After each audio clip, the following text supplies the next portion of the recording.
Yan, hello po. Yan, paki-share naman po sa group chat natin to mga kapatid. Yan, hello po.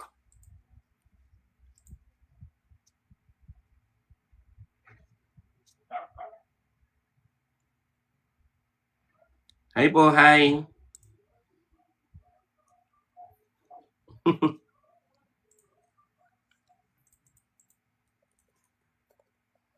Yan, paki-share na lang din sa group chat natin kapatid.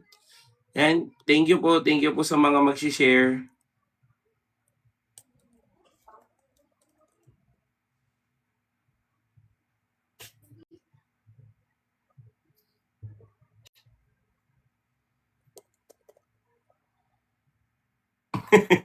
Nagpagupit. Ang init na eh. Tsaka para maging maayos na tao na tayo. Para maging maayos na nilalang naman tayo kahit pa paano, no? So,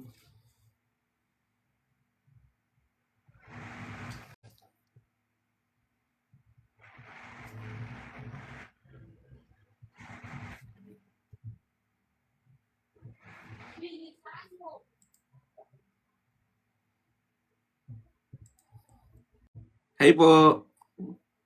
So yan, ang topic natin ngayon is the God who give chances. Actually, second chances sana, pero hindi kasi second chances lang eh. Maraming chances talaga.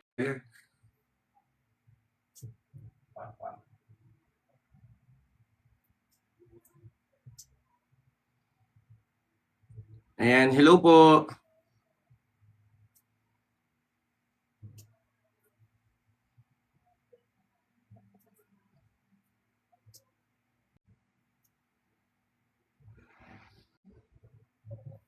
Ayan, paki-like naman po, paki-share, paki-tap kapatid, ano na rin mga kapatid ko, repost it, please.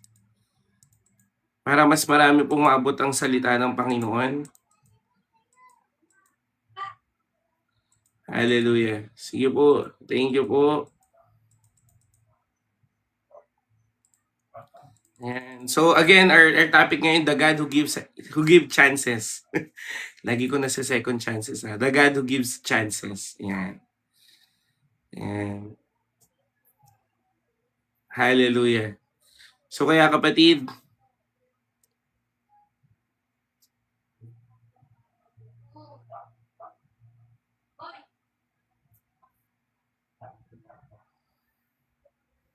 yan, please.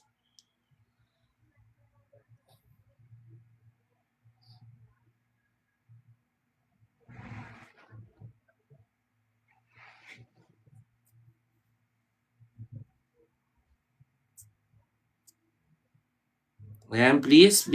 Yan, paki-repost po, no? So again, the God who gives chances. Yan, para hindi lang second, many chances talaga. Amen. Kaya kapatid, please like it, share it, tap it guys, no? Para mas marami pong maabot ang salita ng Panginoon. And I know that bibigyan ka ni Lord ng biyaya ngayong gabi. Amen? Kasi it is about the grace of God. So, ayan, paki-share na lang po no, habang piniprepare ko po yung notes.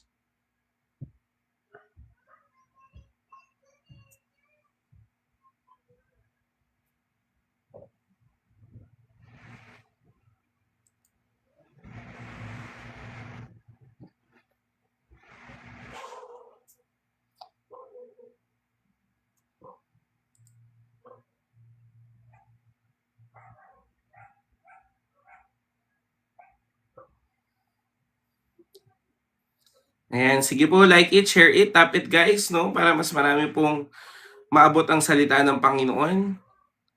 Hallelujah. Naniniwala po ako na ang Diyos po ay bibigyan ka ng biyaya ngayon. Amen. At ma-appreciate mo talaga yung ginagawa ng Panginoon. Lalong-lalo na tayo, hindi naman tayo perfect, 'di ba? pero binibigyan tayo ng pagkakataon ng Panginoon. Sige po kapatid, paki-repost naman. Na-send nyo na po sa group chat. Paki-send na lang po sa group chat natin para mas marami pong maabot ang salita ng Panginoon. Yan, hello po. Bagong tasa. Ayan. Sorry, hindi pa po ako kasi inaayos ko lang tong notes natin. The God who gives chances, kapatid. Amen. So, from the passage of John chapter 8 verse 1 to 11. Sige po, buklatin na rin natin John chapter 8.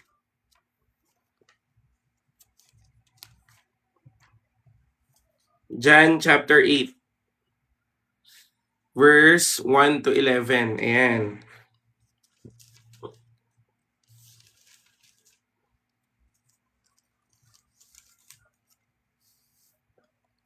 John chapter 8 verse 1 to 11. Sige po. After like 5 minutes, mag-start na rin. Kamusta po ba kayo? Yan, salamat po. No? Paki-repost na lang po, paki-repost. Paki-share na rin kapatid. Please po, no, para mas marami pong maabot ang salita ng Panginoon. So, ayan, thank you po. Thank you po sa lahat na narito. No? Salamat po sa Panginoon. So,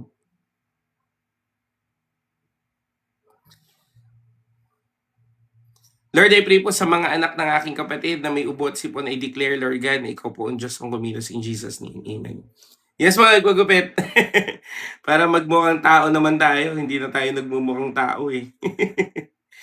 Hallelujah. Yan. Please like it, share it, tap it guys, no? Para mas marami pong maabot ang salita ng Panginoon. Kuya Jay lang po. Ako po, bagong gupit. Para magmukhang tao naman. Jesus Intercessors Baptist Church, Kalayaan, Kawit, Cavite po. Toklong, Kawit, Cavite. Yan. Hi po, hello po. Yan, hello po sa lahat po na nandito. Sana po magstay po kayo, no? Mag-upload pa lang ako kasi hindi wala pa akong time kapatid mag-download talaga ng mga recap, pero I'm trying na talaga. Ayan, hello po. Sige po, pasabi na lang po na present. At the same time kapatid, please, kung kaya nyo pong itap-tap para po magkaroon ng anong tawag dito, para dumami po yung algorithm natin, please lang, no?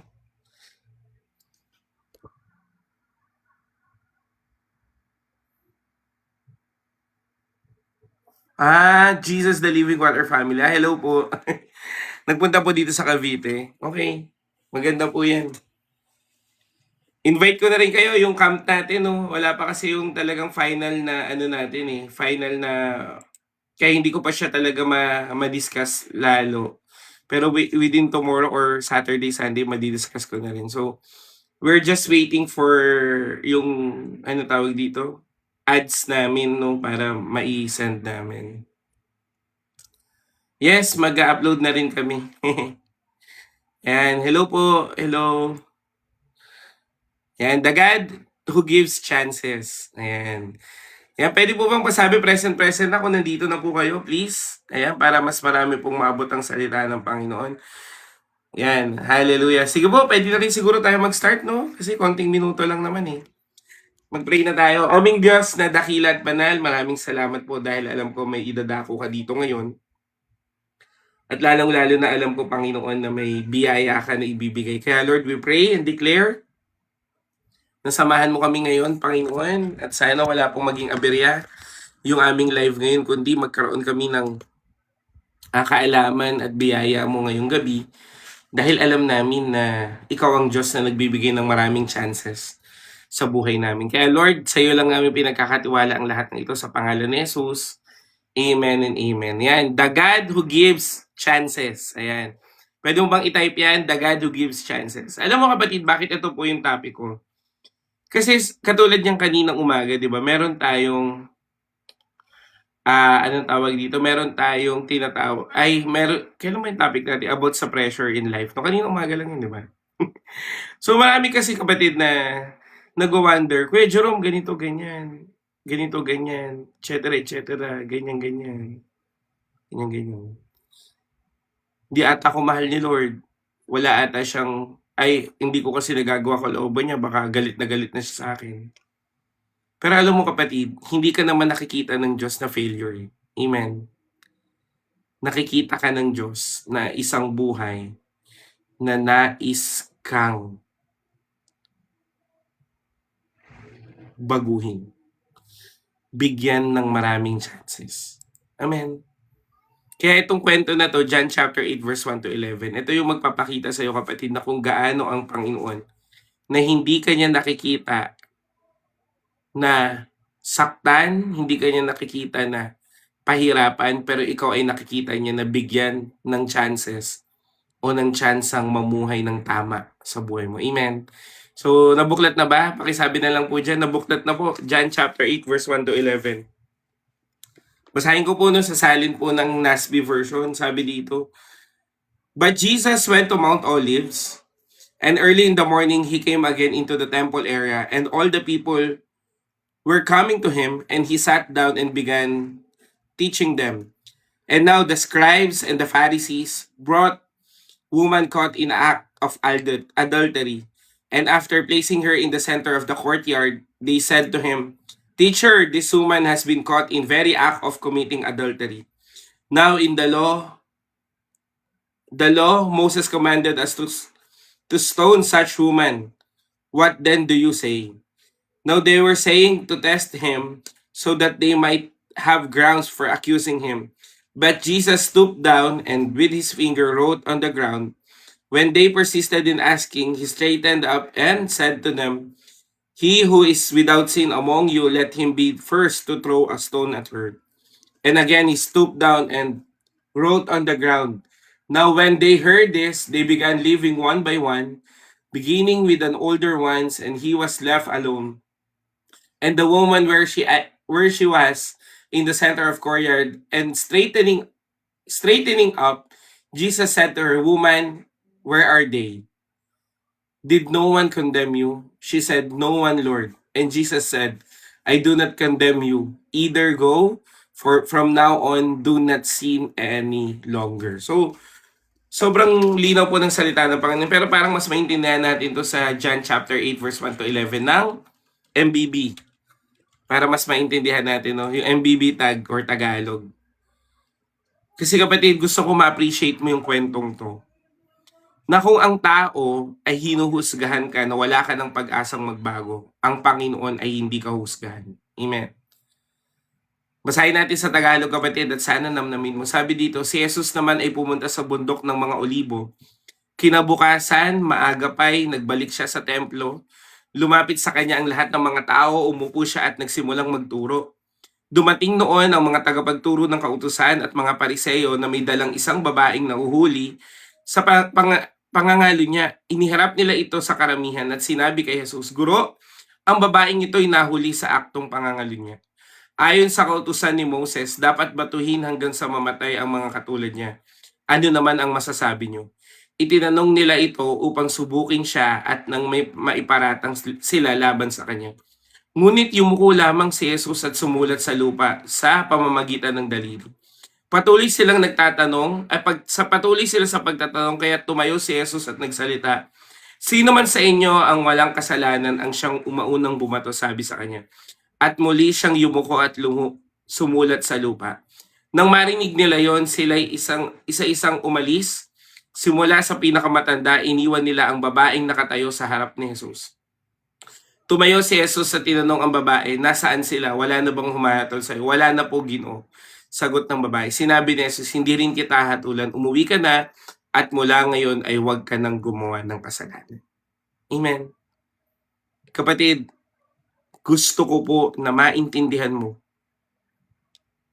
na kung sinasabi po ng ibang tao sa'yo na wala ka ng pag-asang magbago o pakiramdam mo sa sarili mo na wala ka ng pag-asang magbago, kapatid, gusto ko po yung verse 11. Hindi rin kita hahatulan, umuwi ka na at mula ngayon huwag ka nang gumawa ng kasalanan.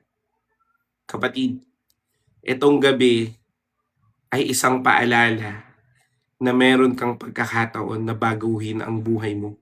Amen po ba? Sa totoo lang kapatid, lagi ko po itong sinasabi sa inyo.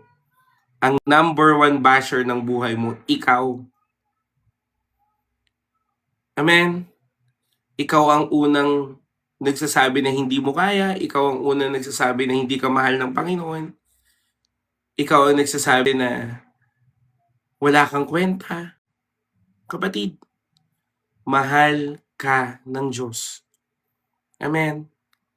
At ang biyaya ng Diyos, kapatid, ay lagi kang bibigyan ng panibagong pagkakataong mabuhay. Amen? Kaya kapatid, huwag mong hayaan na api-apihin ka ng ibang tao, huwag mong hayaan na husgahan ka nila base sa nakaraan mo, kundi kung magsalita man sila, lagi mong ilagak yung buhay mo sa Panginoon. Amen po ba? Kasi kung titignan natin yung context nito, kapatid, itong mga leader, nahuli nila yung isang babae. Actually, kapatid, sa totoo lang sa buhay, ang bilis humanap ng pagkakamali at kayang kalimutan lahat ng mabuti mong nagawa. Basta lang ma-prove na mali ka. Tama, mali.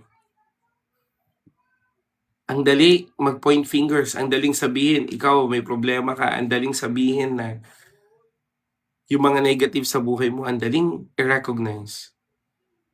Pero yung mga mali, yung tama mong nagawa, nalilimutan agad yan. Pero kahit ganun, sinasabi ng Diyos sa'yo ngayon, huwag mong hayaan na ganun na lang lagi ang sitwasyon mo sa buhay. Amen po ba? Kung hindi, lagi mong bigyan ng pagkakataon yung buhay mo na ang Diyos na buhay ay bibigyan ka ng pagkakataon. Amen. Huwag ka masyadong maging harsh sa sarili mo, kapatid.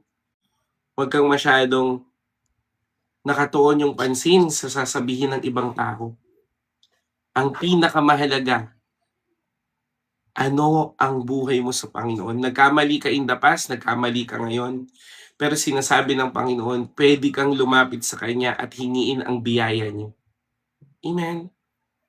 Hingiin mo biyaya niya. Kaya nga, ma-appreciate natin itong John chapter 8 verse 7, di ba? Kung sino ang walang kasalanan, siya ang unang bumato. Kaya nga kapatid, lagi kong sinasabi, welcome po ang lahat dito sa live natin. Kahit ano pang background mo, kahit ano pang pinagdaanan mo, welcome ka dito dahil ang Diyos ay ang siyang Diyos na mag-aayos ng buhay mo. Amen. Kaya kapatid, dalangin ko sa'yo, huwag mong hayaan. Amen? Amen po ba? Kaya kapatid, ito yung pag-asa na binibigay sa'yo ng Panginoon. Sana makita mo to. Amen? Ngayon, may tanong po ako. Sino po dito pakiramdam niya wala ng pag-asa yung buhay niya? Amen? Sino po dito pakiramdam niya wala na talagang kapag-asa? Amen? Sige po, taas kamay kung sino dito wala ng kapag-asa buhay niya, pakiramdam niya, hindi na magbabago. Minsan po, ganun ako. Sir De Vera, mamaya na po after this live. Para hindi po tayo magulo. Thank you po. May nakataas, may ako po. Sige po. Sino po yung pakiramdam niya? Hindi niya na alam kung makakapagbago pa ba siya ng buhay.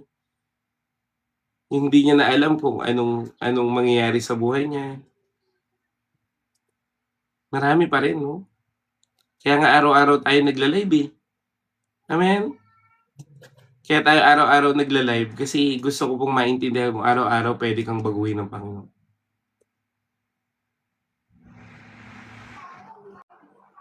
Opo. Amen. Kaya ngayon kapatid, tanggapin mo tong biyaya ng Diyos. Amen.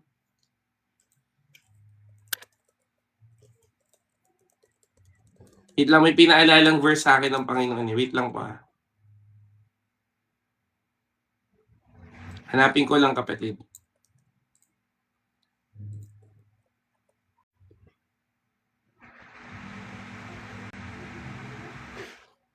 Ayan kapatid. Pwede bang buklatin mo yung Bible mo? Sa 2 Corinthians chapter 12 verse 9. Pakitype na nga ako dyan kapatid. 2 Corinthians chapter 12 verse 9. Pwede bang patype?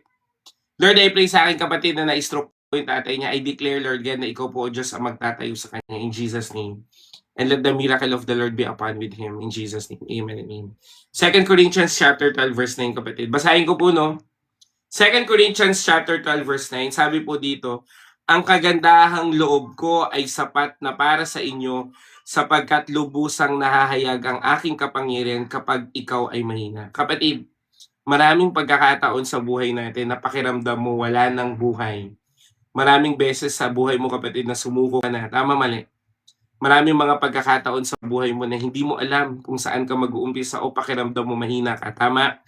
Pero itong 2 Corinthians chapter 12 verse 9, kapatid, ay isang magandang mensahe sa iyo ng Panginoon na ang kagandahang loob ng Diyos ay sapat para sa iyo at lubusang nahahayag ang kanyang kapangyarihan kapag ikaw ay mahina. Kaya kapatid, kung dumating man sa pagkakataon na pakiramdam mo nanghihina ka, dumating man sa pagkakataon, kapatid, na para bang failure ka, o kaya naman dumating sa pagkakataon na hindi mo alam kung anong dapat mong tahaking o nalilito o naguguluhan ka sa buhay, o talagang lumagpak ka na, kapatid, tandaan mo, ang pag-ibig ng Diyos, ang biyaya ng Diyos ay lalong nahahayag sa tuwing ikaw ay mahina. Amen. Kaya nga, kapatid, ang kalakasan na kailangan mo dapat kunin mo kay Kristo. Ang kalakasan na hinahanap mo ay kay Kristo mo lang din matutunghayan. Amen. Kaya nga, kapatid, merong phrase na tinatawag, His grace changes everything. Pwede mo bang i-comment yan dyan? His grace changes everything. Kapatid, yun yung pag-uusapan natin ngayon. Na ang biyaya ng Diyos ay kayang baguhin ang sitwasyon mo. Kailangan mo lang, kapatid, maniwala at magtiwala. At tanggapin ang pag-ibig at ang biyaya ng Diyos. Kaya ulitin ko, 2 Corinthians chapter 12 verse 9. Ang kagandahang loob ko ay sapat na para sa iyo sapagkat lubusang nahahayag ang aking kapangyarihan kapag ikaw ay mahina. Kaya sabi ni Paul, kapatid, kaya't buong galak kong ipagmamalaki ang aking mga kahinaan upang manatili sa akin ang kapangyarihan ni Kristo. Anong kailangan mong gawin? Buong galak mong ipagmalaki ang Panginoon dahil sa iyong kahinaan nahahayag ang kalakasan ni Kristo. Amen. Pwede ba natin palakpakan si Lord? Hallelujah. Amen. Kaya ako, kapatid, ipagmamalaki ko ang mga kahinaan ko para ang kalakasan ng Panginoon ang siyang mahayag. Alam mo anong ibig sabihin ni Pablo dito sa 2 Corinthians 2 Corinthians chapter 12 verse 9? Ang sinasabi niya dito, ibigay mo sa Panginoon ang kahinaan mo at huwag kang mahiya dahil ang kalakasan ni Kristo ay sapat para sa iyo. Amen? Pwede ba natin palakpakan si Lord doon? Hallelujah! Kaya purihin ang Panginoon sa buhay mo, kapatid, dahil alam ko lumalaban ka. Amen? Thank you, Jesus. Thank you, Jesus. Hallelujah! Kaya, kapatid, dalangin ko, ang lakas at biyaya ng Diyos ay laging sumaiyo dahil mahal na mahal ka ng Panginoon. Amen? Kaya, kapatid, huwag mong hayaan na apak-apakan ka ni Taning lagi. Huwag mong hayaan na lagi ka na lang discouraged, lagi ka na lang na para bang wala nang kapag-asa buhay mo. Kaya nga, pwede bang i-declare mo yan? The God who gives chances. Amen. Kaya, kapatid, hindi po ako magtsatsaga na mag-preach dito every day, every night. Para lang magsalita ng Diyos kung wala rin naman akong o wala rin namang pwedeng mangyari. Naniniwala kasi ako sa Panginoon na pag nakarinig kayo ng salita ng Panginoon, merong mababago ang buhay. Amen. Amen. Kaya the God who gives chances. Amen. Naglalag po ba tayo? Naglalag ba?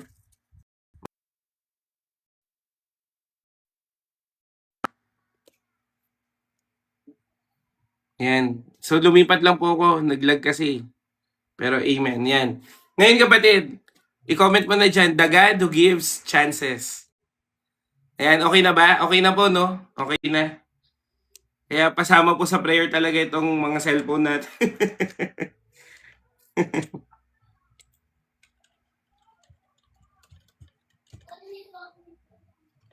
Yan. So ngayon kapatid, again, katulad nga ng sabi ko, ako kasi kapatid, pag nagba-Bible study ako, tinatanong ko talaga si Lord kung ano bang kailangan.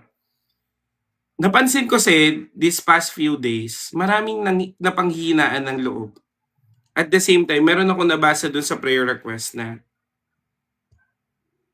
parang ipag-pray niyo po ako na totoong kumilala ako sa Panginoon. So kasi kapatid, alam mo, di ba, nakaka-frustrate minsan kasi pinagdududahan mo yung sarili mo na baka hindi ako mananampalataya pag nagkamali ako. Tama ba mali? Di ba? Maraming pagkakataon sa buhay mo na para bang pagdududahan mo yung faith mo sa Panginoon, lalong-lalo na kung halimbawa may habitual sin kang nagagawa, meron kang mga secret sin na nagagawa, o kaya naman pakiramdam mo nawalan ka na ng oras sa ministry, nawala ka na ng oras sa Diyos, di ba? Pero alam mo kapatid, kung maintindihan mo lang yung pag-ibig ng Diyos, hindi mo maiisip yan kundi lagi ka pa rin makikipag-usap sa Panginoon. Amen? Kasi kapatid, tignan mo to. Gusto ko pong yung kwento pa lang kahit hindi ako mag-preach, pag binasa niyo tong kwento, kitang-kita mo na agad pag-ibig ni Lord. Tama ba? Imagine mo kapatid, hinusgahan na, handa ng patayin, handa ng batuhin. Pero tumayo sa tabi niya si Jesus. Kapatid, kumbaga, sa korte, ito napatunayan ng may sala. Amen.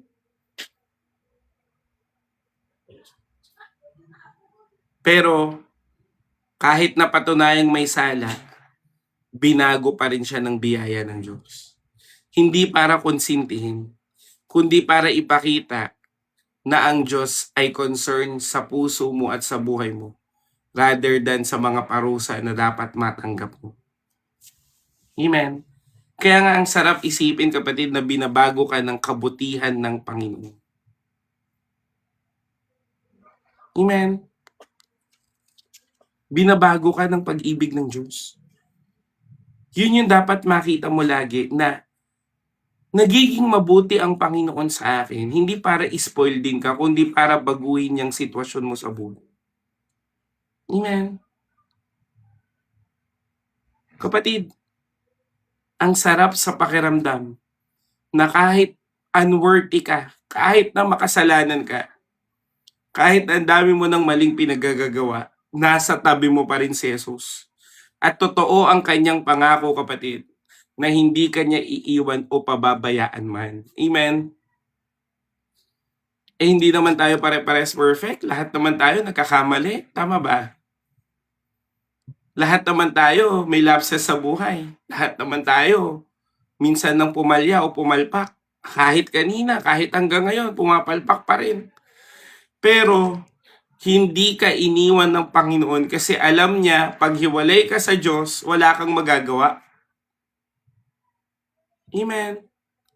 Kaya nga, dapat nasa tabi ka lagi ni Jesus.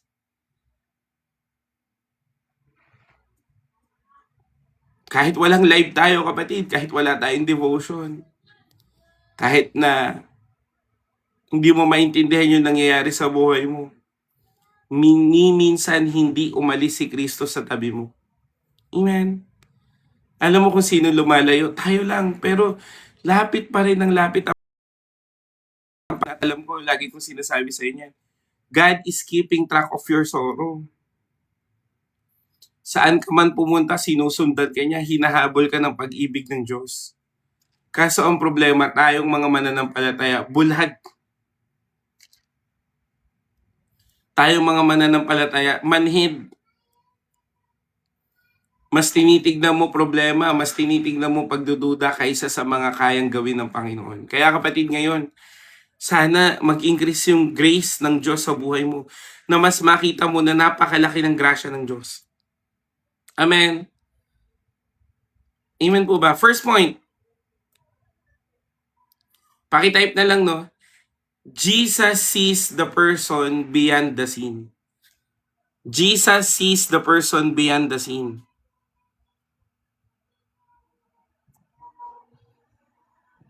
Kapatid, nakikita ni Jesus ay mas malawak kaysa sa mga kasalanan mo, kundi yung puso mo na nais niyang iligtas. Amen? Kaya nga kapatid, pag binasa natin John chapter 8 verse 10, Woman, where are they? Has no one condemned you? Kapatid, lahat po ng mga tao na nandoon, nakita, handang-handa ng bumato. Handang-handa na patayin itong babae kasi nangalon niya. Pero ang nakita ni Jesus, yung kailangan ng tulong niya. Minsan kapatid sa buhay mo, naniniwala po ako, para bang pakiramdam mo walang tumutulong sa'yo. Tama, mali. Naniniwala po ako na walang pakiramdam mo mag-isa ka, walang nakakaunawa sa'yo. Tama? Pakiramdam mo, dahil sa mga nagawa mong mali, wala ka ng pag-asa. Pero kapatid, gustong sabihin sa'yo ng Diyos ngayon, mas nakikita niya yung puso na nais niyang baguhin. Mas nakikita niya yung puso na nais niyang ayusin kaysa sa mga kasalanan mo. Hindi ko po sinasabi na papalagpasin ng Diyos yung kasalanan. Hindi po. God is just and He cannot be good if He is not just. Pero He will always go in the side of mercy. Amen. Kasi kapatid, naniniwala po ako itong babaeng pinagbintangan, the moment na nahuli siya is the moment na nagre-repent na siya. Panginoon, ganoon naman talaga tayo eh. Tama ba? Kung iisipin mo, ganito tayo. Pag nahuli ka na, doon ka nangihingi ng tawad at nagiging totoo na pag life and death na. Amen?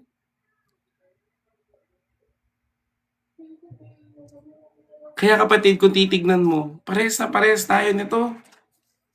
Kaya nga kapatid, alam mo, ito rin po sa kabilang banda, no? Pag hindi ka pa nagbago, talagang may expose yung kasalanan mo. Amen? Hindi ko na po tatanungin kung sino may secret sin. Hindi ko na rin tatanungin kung sino may habitual sin. Alam mo na yan. Pero kapatid, pag hindi ka pa nagbago, wala na talagang ibang way kundi i-expose na yan. Bakit? Kasi kapatid, ang kasalanan na hindi na idadala sa liwanag ay mananatiling kasalanan. Kaya nga dapat, bago pa na madala yan sa liwanag, ikaw na mismo ang magdala sa liwanag at humingi ka na ng tawad sa Panginoon. Amen? Marami na po kayong nahuling nagkamali. Tama po ba? Tama? Di ba dapat mas okay sana kung humingi na sila ng tawad kaysa sa nahuli mo pa. Tama? Siguro baka pwede mo pang patawarin kung umamin na lang kaysa sa nahuli mo. Tama, mali? Pero kung titignan mo kapatid, matigas ang puso eh. Naniniwala ako ganito din tong prostitute woman. Yung nag-commit ng adultery. Ganito din. Hindi pa talaga siya nadala. Hindi pa talaga. Actually, marami pong may mga kasalanan kapatid na akala mo okay lang pero pag nakita mo yung consequences, mali pala, di ba? So kung titignan mo kapatid, sa kabilang banda to wala pa tayo dun sa mismong puntos ko ng first one, pero sa kabilang banda, napakahalaga na maintindihan mo kapatid. Kaya may grace pa si Lord sa'yo na hindi yan na-expose kasi gusto ko pa niyang magbago. Gusto pa niyang itama yung buhay mo. Amen. Pero again, hindi ka exempted sa kaparusahan. Kailangan mong matuto eh. Pag may mali ka na ginawa, kailangan mong tanggapin na may kapalit yan. Amen. Kung i-spare ka ni Lord, purihin si Lord. Pero kung hindi ka i-spare, tanggapin mo kasi nakakapagbago ng buhay yan. Amen. Ngayon kapatid, ano pong sinasabi ng salita ng Diyos ngayon? Naniniwala ako kapatid nang dinala po yan dun sa courtyard o kung saan siya babatuhin. nagmamakaawa na yan sa Panginoon. Actually, kapatid, may mga theory kung ano yung sinulat ni Jesus doon. You are forgiven. Go in peace. Sabi nila, yun daw ang sinulat. Pero tingin ko hindi rin eh. Si Lord lang talaga nakakaalam nun at ng babae. Pero alam mo kapatid, sure ako, salita ng Diyos ang nakalagay doon. Amen. Kasi di ba nakayuko yun eh. Nakayuko yung babae.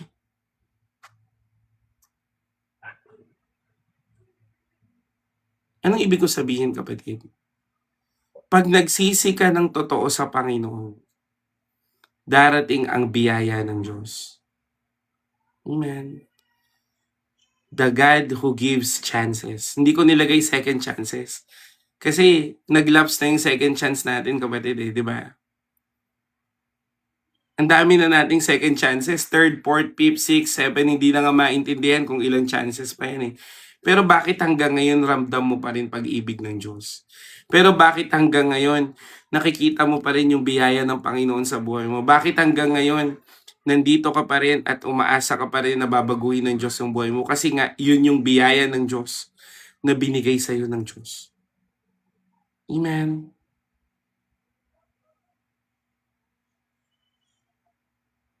Kasi kapatid, gusto kong mas maintindihan mo ngayong gabi na hindi biro yung ginawa ni Lord sa iyo sa krus ng Kalbaryo. Amen? Hindi biro kapatid yung ginawa ng Diyos para sa iyo. Kaya wag mong biru-biruin yung buhay. Amen? Wag mong hayaan yung buhay mo hindi mo pinamuhay para kay Kristo. Wag mo nang hayaan kapatid na sirain ni Taning yung buhay na binigay sa iyo ng Panginoon. Lalaban sa buhay. Sabi mo nga, lalaban sa buhay kapatid. Amen. Iiyak, magpapakumbaba sa Panginoon pero tatayo pa rin at mamumuhay ng tama. Kahit husgahan ka pa ng iba. Ako kapatid, sa totoo lang, alam po yan ng mga taong malalapit sa buhay ko. Ang dami na pong binintang sa akin, ang dami na pong pinasa sa akin. Pamilya ko ako lagi sinisisi. Ako kinasuhan, ako sinisingil ng utang. Wala akong magawa. Kahit ibang tao, nagsasalita ng against sa akin. Pero ang nagmamatter kasi hindi yung tingin ng tao, kundi yung tingin ng Diyos sa akin eh.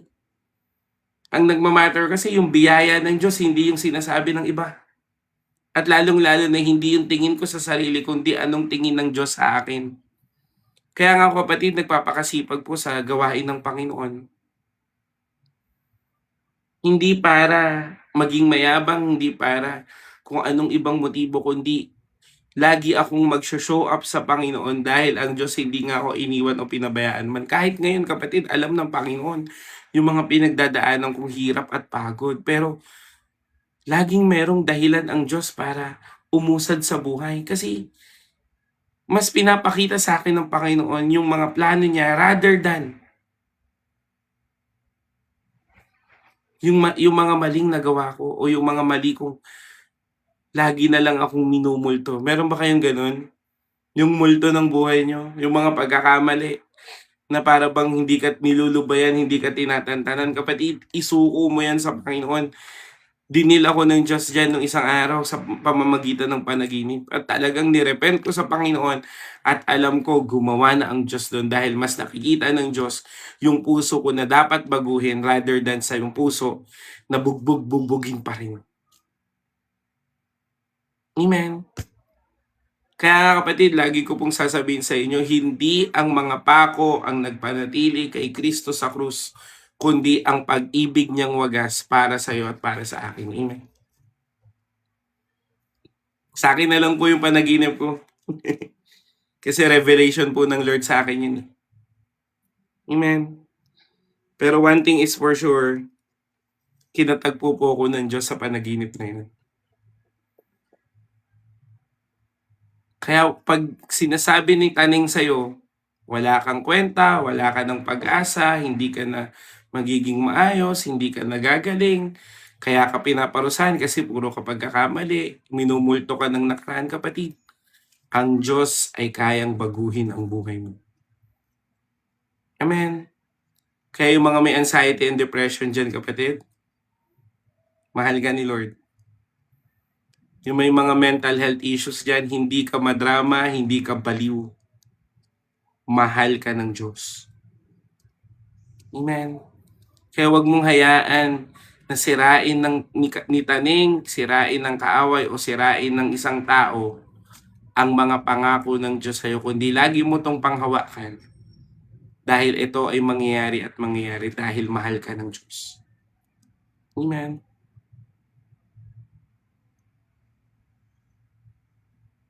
Kaya kapatid, mas makita mo, hindi yung gustong bumato sa'yo, hindi yung umaatake sa'yo, hindi yung nangbibintang sa'yo o yung nangda-down sa'yo, kahit sitwasyon mo hindi.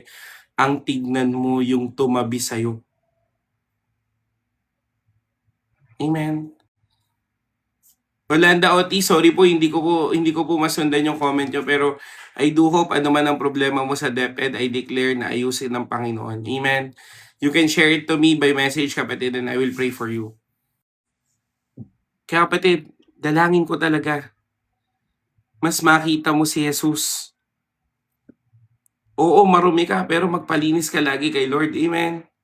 Hayaan mong paliguan ka ng Panginoon lagi, linisin ka ng Diyos lagi. Hindi ka dapat papayag na matulog ka nang hindi ka nagsusorry sa Panginoon. Hindi ka dapat papayag nang di mo siya kinakausap. Mahal ka niya eh. Mahal ka ng Diyos at handa siyang magbigay ng chances sa'yo. Ikaw lang ang tanong ko kung tatanggapin mo ba o tatanggihan mo. Amen. Kasi kapatid, gusto ko na pumunta ng second point. Amen. Gusto ko na pumunta ng second point. Anong second point? Basta paki-type na lang, no? Jesus offers grace before He calls for change. Amen. At uulitin ko po yung kanta. Hindi ang mga pako ang nagpanatili kay Kristo sa krus, kundi ang pag-ibig niyang wagas para sa iyo. Dahil kay Jesus. Amen. Ipinadama ng Diyos ang kanyang pag-ibig sa iyo. Kaya nga, Jesus offers grace. Ibinibigay sa iyo ng Diyos ang grasya. Amen. Grace muna bago ang pagbabago. Amen. Kaya nga anong sabi ng John chapter 8 verse 11a? Neither do I condemn you. Hindi kita hahatulan. Amen. Mahal ka ng Diyos. At binibigay niya yung grace sa'yo ngayon. Tatanggapin mo ba o tatanggihan mo? Ulitin ko ha. Hindi ang mga pako ang nagpanatili kay Kristo sa krus, kundi pag-ibig niyang wagas. Amen. Ang biyaya ng Diyos, kapatid, ay inaalok sa'yo libre walang bayad. Tatanggapin mo ba o tatanggihan mo? Dahil ang biyaya ng Diyos, kapatid, ang siyang may kakayahang magbago ng buhay mo. Yung ginawa ni Kristo sa krus ng Kalbaryo, namatay siya sa krus. Tinanggap niya ang bawat latay. Tinanggap niya ang shame. Pinahirapan siya. Winasak yung katawan niya. Dumanak ang dugo ng Panginoon. Pinako sa krus at namatay. Pagtapos ng 3 araw ay nabuhay muli. Ay ang siyang patunay na kinumpleto na ng Diyos ang biyaya niya sa iyo. Amen. Uulitin ko, hindi ang mga pako ang nagpanatili kay Kristo sa krus, kundi ang pag-ibig niyang wagas para sa iyo at para sa akin. Ngayon kapatid, ito po ang regalo ng Diyos sa iyo. Ino-offer niya sa iyo ngayon. Tatanggapin mo ba o tatanggihan mo? At hindi lang to pang isahang desisyon, kundi araw-araw na desisyon na tanggapin mo ang biyaya ng Diyos dahil ito ang nagbabago ng buhay. Amen po ba? Pwede ba natin palakpakan si Lord? Hallelujah! Mabuti po ang Diyos. At bago niya baguhin ang buhay mo, kapatid, uunahin niya munang magbigay ng biyaya sa iyo. Kasi hindi ka totally makakapagbago kung hindi mo tatanggapin ang biyaya ng Diyos sa buhay mo. Kaya kung ako sa iyo kapatid, tanggapin mo ang biyaya ng Diyos. Amen? Pwede mo bang sabihin dyan, tinatanggap ko ang biyaya ng Diyos na nagbabago ng buhay. Amen? Palakpakan naman natin si Lord. Hallelujah! Thank you, Jesus. Amen? Babaguhin ka ng Panginoon, kapatid. Babaguhin ka ng Diyos. Hindi ang mga pako ang nagpanatili kay Kristo sa krus, kundi pag-ibig niyang wagas para sa iyo. Amen? Kaya kapatid, anong sabi? Hindi ka huhusgahan ng Panginoon. At ito po yung kagandahan ng gospel. Ito yung beauty ng gospel. Na deserve mo ang judgment pero binigay pa rin ang biyaya. Hindi mo deserve iligtas pero namatay pa rin si Kristo para sa iyo. At ang biyaya ng Diyos ay nag-open ng pinto para makapagbago ka ng buhay. Kaya pwede mo bang i-comment dyan, kapatid? I want you to declare this by faith. Magbabago na ang buhay ko ngayon. Amen. Huwag mo nang pagdudahin yan. I-declare mo na by faith, Lord Jesus, magbabago na ang buhay ko ngayon. Lord Jesus, magbabago na ang buhay ko ngayon. Sige kapatid, comment mo yan. Magbabago na buhay mo ngayon. Bakit? Dahil kahit nung ikaw ay makasalanan pa, minahal ka na ni Kristo. Romans chapter 5 verse 8. Sige po, buklatin niyo po Bible niyo kapatid. Napakaganda to. Kung pwede, guhitan mo na. Guhitan mo na. Sabi po Romans chapter 5 verse 8. Ngunit pinatunayan ng Diyos ang kanyang pag-ibig sa atin nang mamatay si Kristo para sa atin. Noong tayo pa ay makasalanan. Kahit makasalanan ka kapatid, namatay na si Kristo para sa iyo. Ngayon pa ba? Na tumanggap ka na, hindi ka nalilinisin ulit ng Panginoon. Amen. Kaya kapatid, lagi kang lumapit sa Diyos. Lagi kang magkaroon ng isip at puso na pag ako nagkamali, lalapit agad ako sa Panginoon, hingi kagad ako ng tawad, hindi ko na to papalakihin. Amen. Dahil kapatid, dapat maintindihan mo na ino-offer na sa iyo itong biyaya, tatanggapin mo na lang. Amen.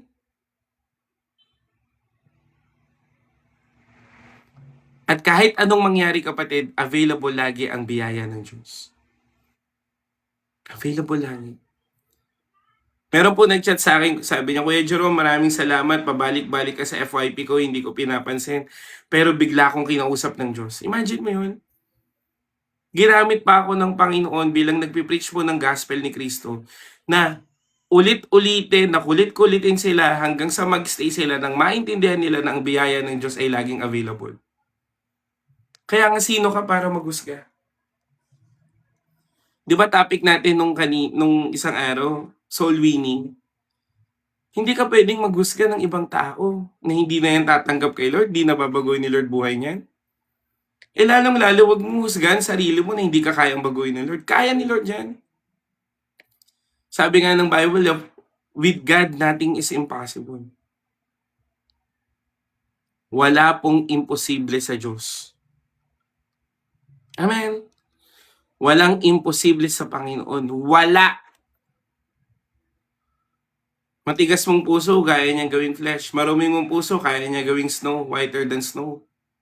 Sitwasyon mong hindi maganda, kaya ng Diyos yan. Ang kailangan lang maniwala at magtiwala ka. Amen. Ang pusong tapat, hindi po tinatanggihan ng Lord. Ang pusong totoo, hindi tinatanggihan ni Lord. Psalms 51, kapatid. A contrite heart, you will not reject. Amen. Kaya yung mga takot sa rejection, kapatid, hindi ka i-reject ni Lord, no? Kaya nga, lumapit ka kung sino ka. Sinabi niya ba dyan sa prostitute woman, tsaka ka na, ay batuhin ka muna ngayon, tsaka na lang. Pag nagbago ka na, hindi ganun eh. Di ba? Tinabihan niya kahit makasalanan. Kaya nga lagi mong makita, kapatid, na ang Diyos, hindi siya nandidiri sa iyo. Hindi niya nakikita yung karumihan mo. Sabi nga ng Bible, di ba? Ang pag-ibig ng Diyos ay hinambing sa pag-ibig ng isang ina. Amen. Ang pag-ibig ng isang ina, kapatid, kahit anong mangyari, mahal niya yung anak niya. Amen. At inihambing din sa isang inahing ina na kahit ano man ang ulan, nakaspread yung wings para ingatan ang kanyang mga sisiw. Kapatid, bago mo maisip na hindi ka na mahal ng Panginoon, tandaan mo to, John chapter 8 verse 11, neither do I condemn you. Amen. Kahit ako, hindi kita hahatulan. Kaya nga, sino ka para manghusga din ng iba? Sino ka para magsabi na hindi na kayang magbago ng iba? At kung may nakapagsabi sa'yo na hindi mo kayang magbago, kapatid, nagkakamali sila dahil babaguhin ka ng Panginoon. Amen. At alam mo, kapatid, sabi po ng Bible, tapat ang Diyos na nagpapatawad sa mga taong tapat din na humihingi ng tawad. Amen.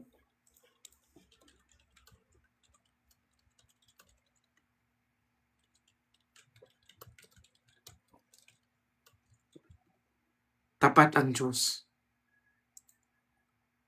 Tapat si Lord na patawarin ka. Amen.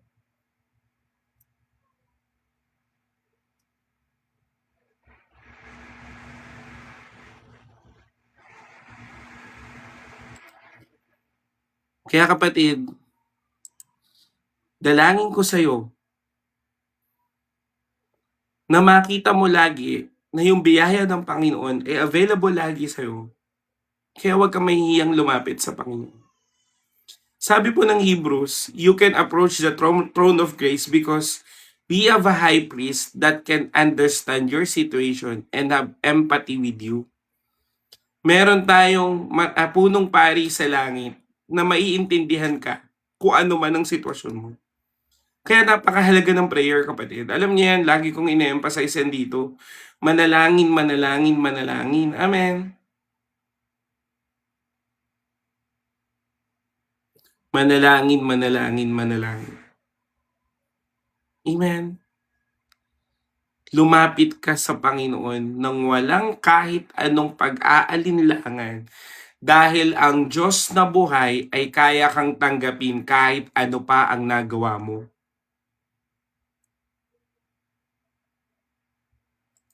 Amen.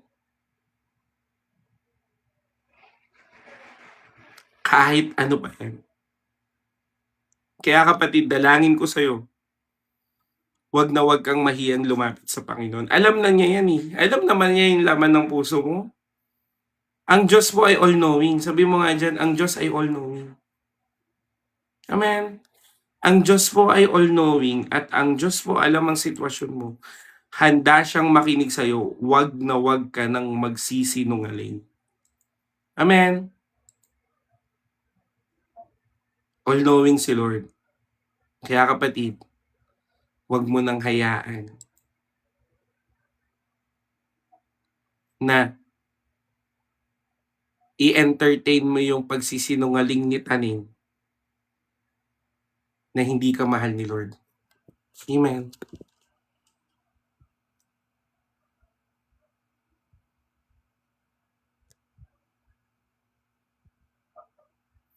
Kapatid ni Yara ba? Sorry, I don't know your story, no? Teka lang, hindi kasi ako nagbabasa ng comment section eh. Wait lang po ha.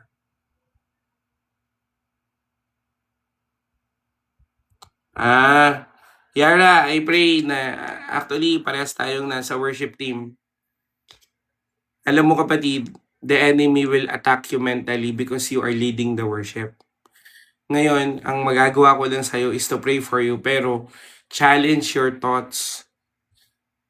I know you can overcome it, kapatid. Pero I will pray for you. Lord, I pray sa aking kapatid na Yara. Ano man yung pinagdadaanan niya ngayon that causes her to self-harm, I rebuke in Jesus' name. At kung ano man yung nangyayari sa kanya, pag mag-isa siya, I declare na samahan mo siya, Lord God. In Jesus' name, amen and amen. Kapatid, hindi porket worship leader ka, ito po yung sabi ng Lord sa'yo, Hindi porket worship leader ka, hindi ka na pwedeng manghina. Sabi po ng Psalms, even the strong young lion got weary. Kaya kapatid, I do hope na makausap mo yung pastor mo, makausap mo yung team mo to pray for you. Kailangan mo nang magbaback up. Ngayon, kung wala kang mahanap na magbaback up, kami kapatid, lagi kaming magbaback up sa'yo. Amen.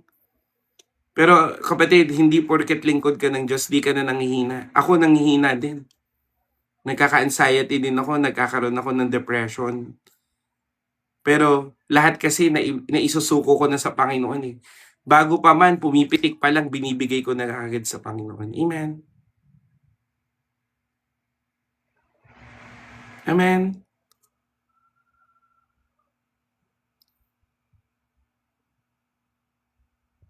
Yan, sasagutin ko na rin po kapatid yung tanong nyo, bakit po minsan hindi mo naririnig, hindi pakiramdam mo hindi ka naririnig ni Lord. Amen.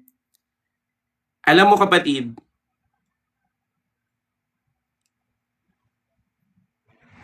hindi porket tahimik ang Diyos, wala na siyang ginagawa. Tandaan mo kapatid, in terms of the Bible, meron pong tinatawag na 400 silent years. Amen. During the 400 silent years, wala talagang kahit ano. Walang signs and wonders, walang revelation, wala. Tahimik si Lord. Pero pagdating po ng Book of Matthew or yung four gospel, finulfill ng Diyos yung pangako niya from the Genesis. Anong ibig ko sabihin? Hindi porket walang answered prayer, hindi porket walang encounter, hindi porket walang revelation, walang ginagawa si Lord. Meron. Kasinungalingan lang ng kaaway na sinasabi niya sa'yo na, ay wala ka naman palang kwenta yung prayer mo, hindi ka naman din dinidinig. Kapatid, katulad ng sabi ko po kaninang umaga, everything is beautiful in His perfect timing. Amen. Hindi mo man nakikita pa ngayon, hindi mo pa man nararamdaman ngayon, pero pag dumating ang answered prayer mo sa lahat ng hinihintay mo para sa Panginoon, it will be beautiful and it will be most beautiful. Amen. Yung iba pong mga tanong kapatid na hindi po related, hindi ko po sasagutin. Mamaya na lang po kayo. Amen. Kaya kapatid, again, sabi ko, grasya to ng Diyos. Grace to ng Diyos ha. Uulitin ko. Wala siyang hindi kayang intindihin. Ako nga, naiintindihan ko kayo eh. Si Lord pa kaya? Amen. Kung ang isang tao naiintindihan ka, si Lord pa kaya? Grace. Sabi mo nga dyan, grace. Kaya kapatid, hindi po babase ang pananampalataya mo sa answered prayer kasi hindi naman lahat ng gusto mo tama. Di ba? Sige nga, confident ka ba na ang lahat ng pinagpe-pray mo kalooban ni Lord? Sige po, sino pong confident dyan na magsasabi sa akin ngayon na ang lahat ng pinagpe-pray niya tama?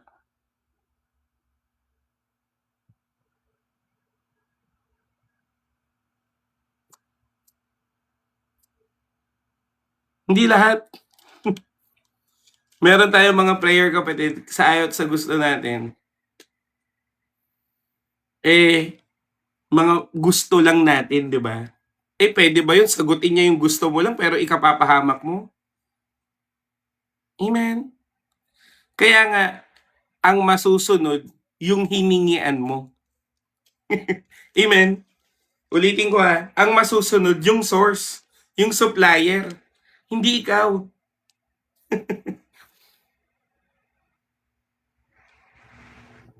Amen. Kaya kapatid, dalangin ko po sa'yo,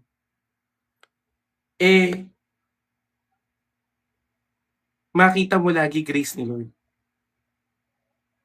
Amen.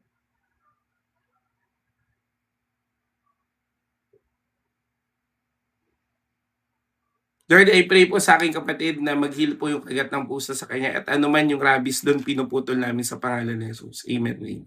Pero kapatid, magpa-inject ka ha.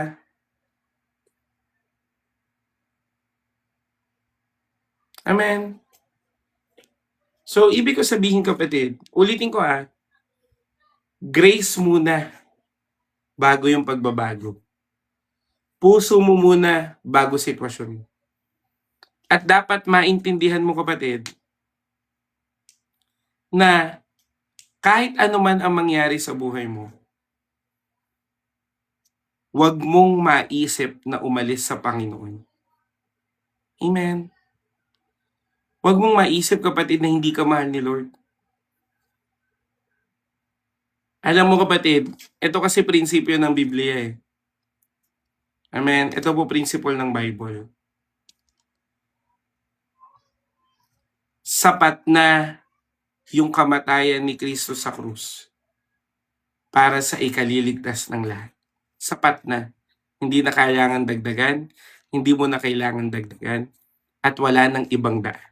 Amen. So kung sapat na at wala nang ibang daan o wala nang kahit anong offering pa ang pwede, bakit ka umaalis? Diba? Nagkamali ka lang, pero mahal ka pa rin ni Lord. Ngayon, kung merong pagtutuwid, tanggapin. Kasi di ba sa loob ng bahay, pag nagkamali, paparusahan. Pero hindi papalayasin. Yan, may illustration ako, umiiyak yung dalawa kong pamangkin sa baba. Kasi nagkamali sila pero hindi papalayasin. Baka pwede pang patulugin. Matulog ka na, huwag ka muna mag-cellphone. Pero hindi papalayasin. Di ba? Kaya kapatid, pag nasa season ka ng correction, nasa season ka ng review, o kaya naman nasa season ka ng pagtutuwid ng Panginoon, abide. Hindi yung matampuhin ka, konting pinagalitan ka lang konti, layas na. Hindi po yun nakaka-matured. Amen. At lagi ko pong prinsipyo, itinatama ako kasi mahal ako. Amen. Itinutuwid ako kasi ayaw kong mapahamak. Kaya kapatid, the God who gives chances. Tingnan mo, kailangang danasin ng babaeng ito yung stoning, yung kahihiyan, para maintindihan niya na mali siya. Pero ang maganda, niligtas siya ng Diyos. Hindi kinonsinte, pinatawad. Amen. Kasi naniniwala ako kapatid, sapat na yung napahiya siya. Sapat na yung muntik-muntikan na siyang mamatay. Sapat na yung kahihiyan at yung pointing finger sa kanya para sa lahat ng nagawa niya. Kaya nga, pagdating dito, kitang-kita yung grace ni Lord na dapat ikaw ang mamamatay dahil sa kasalanan mo. Pero inako ka ng Diyos. Pwede mo bang i-comment dyan? Inako ka ng Diyos. Amen. Dapat ikaw pero inako ka. Hindi ba sabi po, ang kabayaran ng kamatayan, ay ang kabayaran ng kasalanan ay kamatayan, ngunit buhay na walang hanggan, ang kaloob ni Kristo Jesus. Si Kristo ang namatay para sa'yo. Ang kabayaran ng kasalanan mo, kamatayan talaga. Pero si Kristo ang namatay para sa'yo. Tingnan mo naman grace na yan. Amen. Grabe naman yung grace na yan. Kaya kapatid, we do not point fingers to anyone. We are giving grace to everyone. Amen. Grace ng Diyos. Amen. Kaya kapatid, dalangin ko sa'yo, huwag mong hayaan na hindi mo ma-appreciate yung grace ng Lord sa tuwing sumusuko ka sa buhay. Sa tuwing nakikita mo na lang sarili mo na walang kwenta, walang silbi, mahal ka ni Lord. Amen. Lagi ko nga po sinasabi sa inyo huwag mong sukuan ang isang bagay o ang buhay mo na hindi sinukuan ni Lord. Imagine mo kapatid, handa kang ipaglaban ng Diyos pero ikaw yung sumuko. Handa ka niyang bigyan ng breakthrough pero bigla kang tumigil. Handa ka niyang palayain pero ikaw yung ayaw lumaya. Para ba ganito yung buhay mo, nakabukas na yung kulungan, ayaw mo lang lumabas. Magaling ka na pero pakiramdam mo hindi ka pa rin magaling. Inaayos na buhay mo pero pakiramdam mo patapon ka pa rin. Ganun Huwag mong pagdudahan ang pangako ng Diyos na kaya kang baguhin ng biyaya niya. Amen. Kaya nga, Romans 8:23, di ba? Anong sabi po nun? All things will work together for good. Lahat ng bagay, it will always work together for good to those who love Him. Pwede ba itaas yung kamay na mahal niya si Lord? Sige nga po. Kung mahal mo nga si Lord, taas mo nga kamay mo. Kung mahal mo ang Panginoon, sabi po ng Bible, everything will work together for good to those who love Him. Sabi mo, mahal mo si Lord eh. Everything will work together for good, even the bad and good. Even na yung pangit mong sitwasyon, kahit yung maganda mong sitwasyon, it will work together for good. Amen.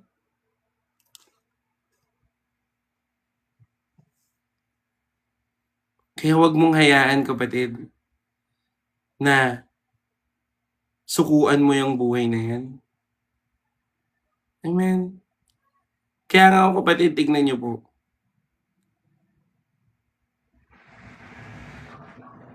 Hindi ako sinukuha ni Lord eh. Sugarol, may bisyo, lakas uminom, may live-in partner, sinungaling, iniwan ng pamilya. 30 pa lang ako 31 pa lang. Pero yung problema ko, pang 50 na, pang 60 na. Pero kahit ganun, patuloy pa rin akong inaayos ng Diyos. Amen, Lord. I pray sa aking kapatid na Ate Miles, Lord God, na pababain niyo po yung blood pressure niya, and I declare yung kagalingan na nagmumula sa iyo. In Jesus' name, amen and amen. Binago ko ni Lord, ikaw. Ako, kapatid, katulad ni Paul, tinuturing ko talaga na marumi yung buhay ko, pero nandito pa rin ako. Amen.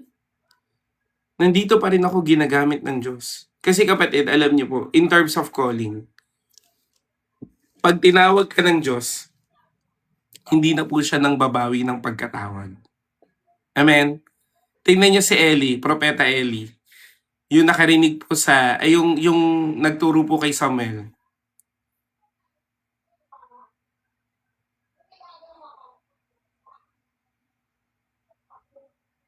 Tingnan mo, priest pa rin siya. Nag-warning si Lord sa kanya pero hindi niya sinunod, pero hindi siya tinanggal sa calling. Yun nga lang, walang presence ng Lord. Pero, hindi tinanggal sa kanya yung calling. Amen. Hanggat buhay ka, pinili ka ni Lord. At kung ikaw man ay mamatay, sa langit ka pa rin. Amen. Ngayon, yung choices mo dito sa buhay, yung magdidikta ng bukas mo.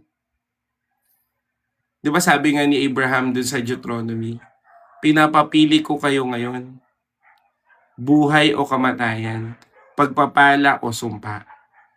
Kayo ang pumili. Kung sa Diyos o hindi sa Diyos. Magpe-pray o hindi magpe-pray. Magwo-worship o hindi magwo-worship. Magde-devotion o hindi magde-devotion. Amen. Kapatid, alam nyo po, anuin ko na rin yan yung once save, always save. Kasi some people are taking it lightly, no? Baguhin ko para kasi medyo allergic kayo dyan once save, always save. Gusto ko pong baguhin. Ang totoong kumilala sa Panginoon ay totoong ililigtas ng Diyos. At ang totoong niligtas ng Diyos ay magkakaroon ng totoong bunga. At ang tanging nakakaalam lang nun ay yung taong naniwala.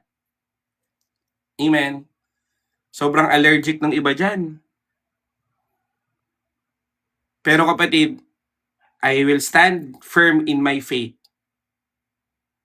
na hindi mo na dapat dagdagan ang isang trabaho na tinapos na ng Panginoon. Yun yung fullness ng biyaya ng Diyos. Namatay na nga siya sa krus ng Kalbaryo at nabuhay siyang muli para bigyan ka na ikaw man ay mamatay, muli kang bubuhayin ng Diyos. Tinapos na niya. Ano pang idadagdag mo dun? Dadagdagan mo ng good works. Ang linaw po sa Ephesians. Ano pong sabi ng Ephesians? Ephesians and Romans, kapatid, anong sinabi? Hindi ka naligtas sa mga mabubuting gawa para wala kang iyabang sa Panginoon. Amen. Kaya kapatid, ang pananampalataya na totoo ay nagbubunga. Kasi ang pananampalatayang hindi nagbubunga, patay yun. Pero it doesn't mean hindi ka tagalangit. Ang sinasabi ni James dun sa ang pananampalataya ay patay, hindi kasi nagbubunga. Pero may faith. Amen. Kaya kapatid, please lang no. Kasi hindi mo talaga marireceive yung chances ng Panginoon kung hindi mo nakikita yung grace ng Panginoon na solely grace lang ng Diyos ang makakapagligtas sa'yo, ang makakapagbago sa'yo. Yung mga gagawin mo beyond that you receive that grace ay bunga na lang ng biyaya ng Diyos, hindi requirement. Amen po ba? Amen? Naintindihan? Malabo, malinaw. Amen? Pagdating po sa biyaya ng Diyos, sobrang sensitive ko po dyan. Kasi ayoko po na magkaroon ng perception na may kailangan kang dagdagan, biyaya nga yun ng Diyos. Amen? Ang tanging makakapagbigay lang sa'yo ng biyaya, Diyos at ang Diyos lang. Wala kang dapat gawin. Biyaya nga eh. Anong Hebrew word ng grace? Ken, K-H-E-N. Ang meaning, favor and gift. Ang isang regalo pag binigay sa'yo, may kapalit ba? Wala. Kasi kahit piso yan, hindi na regalo yan. Binili mo na sa halagang piso. Pero ang isang regalo, para mapatunayang regalo siya, ibinigay ng walang bayad, ng walang kapalit. Amen. Ngayon, ano lang ang nire-require sa'yo ng Panginoon? Yung biyaya na yan, magbunga. Amen. Kasi kapatid, nakakalungkot namang isipin din na pag binigyan kita ng regalo, hindi mo gagamitin. Tama, mali? Sige, bigyan kita ng damit, tapos hindi mo suotin. Magtatampo ko sa'yo, no? Bakit hindi mo sinusuot? Ayaw mo ba? 'Di ba? Sobrang simple lang eh, pinakukumplikado lang ng iba. Oo na, matalino na kayo, pero hindi nyo mababago ang katotohanan na ang biyaya ng Diyos ay sapat na para sa ikaliligtas ng tao. Sobrang simple, hindi ko na kailangan pang bali-balik na rin. Sobrang simple kasi John 3:16 pa lang, sobrang linaw na dun eh. For God so loved the world that He gave His only begotten Son, that who shall ever believe in Him will not perish but will have everlasting life. Ngayon, kung di ka pa kumbinsido doon, bibigyan kita ng 17. For the Son of God came here on earth not to condemn but to save. Sobrang linaw. Meron bang nakalagay doon na pumunta dito ang anak ng Diyos para pagtrabahuhin ng tao ang kanyang kaligtasan kasi hindi sapat ang biyaya ng Diyos? Mali. Walang ganon. Sobrang linaw. John 3:16, 17. Dagdagan mo pa ng 18. Basahin mo pa yun. Yung tatlong yun, yung pinaka-verse. Amen? Amen? Kaya kapatid, hindi lang matanggap kasi nung iba. Alam nyo, yung doktrina nung, alam mo kung bakit hindi rin matanggap yung one save, always save ng iba? Iniintindi ko eh, pero medyo umaano na eh. Tumitindi na sila eh. Alam mo bakit? Kasi meron naman kasi mga talagang Kristiyano na natanggap yung biyaya ni Lord, hindi nagpapatuloy. Kaya ayaw nila. Pero pati hindi mo pwedeng baguhin yung katotohanan ng dahil lang ang isang tao ay hindi sumunod sa Panginoon. Choice pa rin nila kung ang tinanim na pananampalataya ay didiligan nila o palalaguin nila o mananatiling maliit lang. Choice nila yon. Pero kapatid, trabaho ng Diyos ang magpalago. Amen. Kaya kapatid, hindi mo pwedeng ilihis yung katotohanan na ang Diyos ay nagliligtas base sa kanyang biyaya. Kaya nga the God who gives chances eh. Kasi kapatid, kung sinasabi nila na ang kaligtasan ay mula lang sa mabubuting gawa, di sana wala ng Kristong dumating. Para saan pa si Jesus? Kung ganun din pala, kailangan lang din pala gumawa ng tama. Di ba? Di parang naging side character lang si Jesus. Ano yung trip-trip niya lang pumunta dito? Di ba? Wala naman palang bearing. Kaya nga, alam nyo kapatid, in the doctrine of the Bible, bakit merong Old Testament, merong New Testament? Mas kilala po ang Old and New na Old Covenant and New Covenant. Hindi kasi nasagot ang law, kaya nagkaroon ng bagong tipan na ang Diyos ang nag-fulfill ng law. Amen? Hindi naging sapat yung law ni Moses para ikaligtas ng tao, kaya merong sumagot, si Kristo yun. Kaya nga, we are saved by grace dahil sa pananampalataya natin sa Panginoon. Amen po ba? Amen? Malinaw, malabo. Sobrang ano ko po dyan, sorry po no, sobrang sensitive ko po dyan kasi ayoko pong nababahiran ang biyaya ng Diyos. Kahit saan tayo umabot, kapatid, ipagtatanggol ko na ang biyaya ng Diyos ay sapat na para sa ikaliligtas ng tao. Kahit saan tayo pumunta. Kahit sino pang kausap ko. Amen. May pumunta nga dito sabi niya, alam mo ba mali religion mo? Sabi sa akin. Sabi ko, yung mga kamag-anak ko, ka-religion mo. Pero bakit yung mga kamag-anak ko na ka-religion mo, tinanggap na dito ako? Kasi dito ako nagbago ng buhay. Bakit ikaw hindi mo matanggap? Anong sabi niya? Kahit naman ako yung kamag-anak mo, pag nakita kitang nagbago dyan, dyan na rin kita. Kaya hindi mo pwedeng sabihin na mali. Kasi dito ako nagbago ng buhay. Amen. Kaya kapatid, hindi po ako nagpo-point ng fingers. Hindi po ako nagsasalita against kahit kanino. Amen. Ako, nagtanggol lang ako. Isang beses ko lang ginawa, nagtanggol lang ako ng inaapi dinidebate. Pero, kasi biyaya ni Lord yung usapan yun Kaya ako nakisali. Pero, kailanman hindi ako naghusga kasi tanging ang Diyos lang at ikaw ang nakakaalam kung ikaw ay ligtas o hindi. Amen. Alam nyo kapatid, relationship over religion. Ang religion kasi ito yung ginagawa mo para sa Panginoon.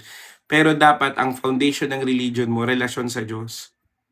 Kasi ang galing mo nga gumawa sa simbahan, ang galing mo nga gumawa ng mga bagay na pang-religious. Pero kung hindi mo naman yan sa Panginoon ginagawa, wala ding kwenta yan. Ang mga Pariseo in the times of Jesus, kapatid, they are conducting fasting, nananalangin sila publicly, pero sila rin yung tao na nag-condemn dito sa prostitute woman o dito sa adulterous woman. Gets nyo? So kung titignan mo, di ba dapat sila ang daluyan ng pagpapala ng Panginoon kasi sila yung teachers of the law. Kaya nga kapatid, hindi ako believe sa matalino Talino sa Bible, di ako believe no. Mas believe ako dun sa pinamumuhay ang salita ng Diyos. Mas okay sa akin kapatid na ang alam mo lang sa Bible yung John 3:16 pero ginagawa mo kalooban ni Lord. Kaysa naman nabasa mo nga cover to cover, di naman makitaan ng pag-ibig yung buhay mo.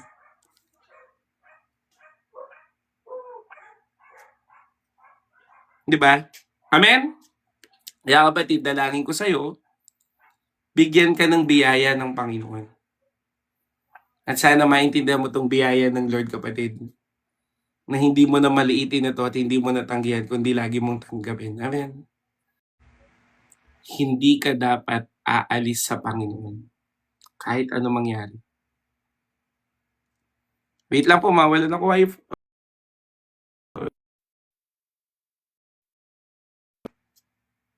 Amen po ba? Naglag po kasi nawalan na ako ng load kapatid kasi lumipat ako sa data Pero lumipat na po ako sa wifi. May problema yung converge namin pero tiisan na lang natin yung konti-konting lag Amen? Malinaw na ba? Tapos na ako sa second point kasi third point na ako. Ang grace ng Panginoon. Third point. The grace of God gives a new beginning. Amen? The grace of God gives a new beginning. Sabi po ng John chapter 8 verse 11b, go and from now on sin no more. Pag binigyan ka na ng pagkakataon ng Diyos, huwag ka nang magkamali muli. Amen. Dapat hindi na okay sa'yong magkamali. Dapat lumalaban ka na sa kasalanan. Ngayon kapatid, ang dami nagtatanong, bakit ang hirap labanan ng lust? Ang hirap labanan ng addiction? Ang hirap, di ba? Alam mo bakit mahirap? Kasi mas marami kang ini-spend sa pag-scroll-scroll mo diyan sa TikTok o kaya naman sa Blue App, kaysa sa pagbabasa mo ng Bible. Sorry na, real talk kita. Kasi kapatid, the more na mas marami kang time sa Panginoon, the more na pinapatay mo yung habitual sin mo. Amen. The more na mag-worship ka sa Panginoon, nandito pa yung bag ko. Alam mo kapatid, tignan niyo po.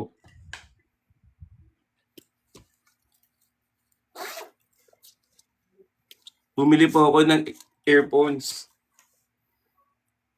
Hindi ko pwede buksan kasi mawawala yung audio ko eh. Pero bumili po ako ng earphones. Para po, pag inaatake ako ng anxiety, ng depression, ng lust, ng kahit ano, makikinig ako ng worship song. Bumili ako ng Bible kapatid, nasa baba yung iba kong Bible. Para pag sa tuwing ako ang nangihina, bubuklatin ko Bible. Nagla-live ako. Sa tuwing hindi ako okay, magla-live ako, magpe-preach ako ng gospel. Anong ibig ko sabihin? Gagawin mo ang lahat para makaiwas ka sa kasalanan. Hindi yung, nanghina ako Lord, nagkamali na naman ako. Panginoon, eto na naman ako. Di ba may habitual sin ka? Last is habitual sin. Mag-i-skip ka ng 3 araw tapos magkakaroon na naman. Mas matindi ang last pag may relationship. Amen. Kaya kung ang trigger nyo pag nagkikita kayo, wag muna kayo magkita. Di ba? Ngayon, paano mo mapapalitan yan?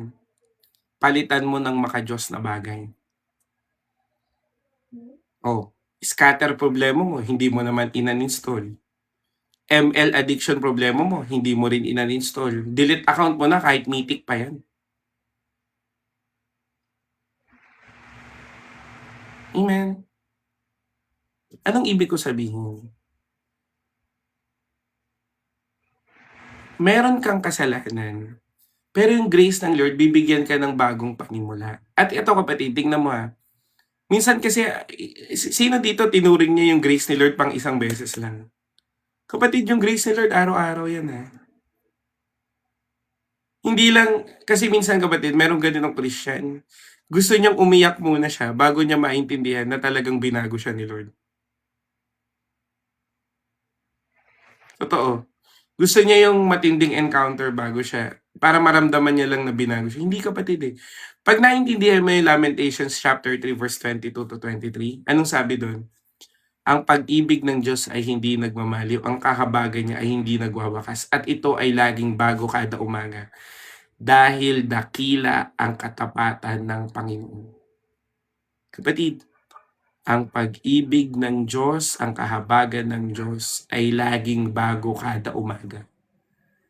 Kaya nga every gising is a blessing. Amen. So kung natulog kang makasalanan ngayon, may bukas ulit.